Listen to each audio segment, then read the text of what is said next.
normalerweise bin ich so, fuck you.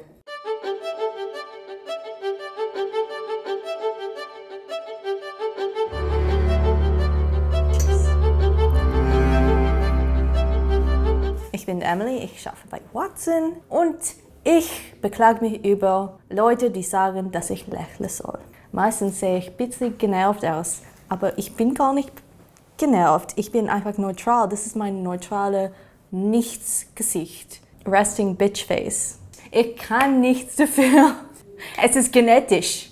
Es ist wirklich genetisch. Mein Vater hat auch genau die gleichen Probleme, aber mit einem Mann ist es weniger so das Problem. Es gibt so ein bisschen eine von Gesellschaft aus Dinge, dass Frauen sind da, um die Welt zu verschönern.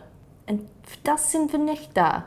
Ich lebe einfach. Wer läuft einfach und lächelt die ganze Zeit? Es ist so unnatürlich. Mein normales Gesicht sieht so aus.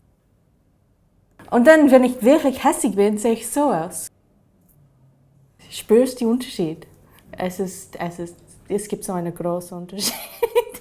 Eigentlich gibt es keinen Unterschied. Böse.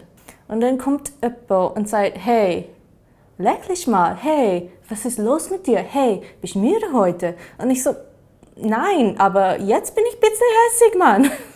Es macht mich hässig, wenn jemand sagt, dass ich lächeln muss. Mach einfach einen Witz, wenn du willst, dass ich lächle. Ich bin glücklich, wenn ich betrunken bin.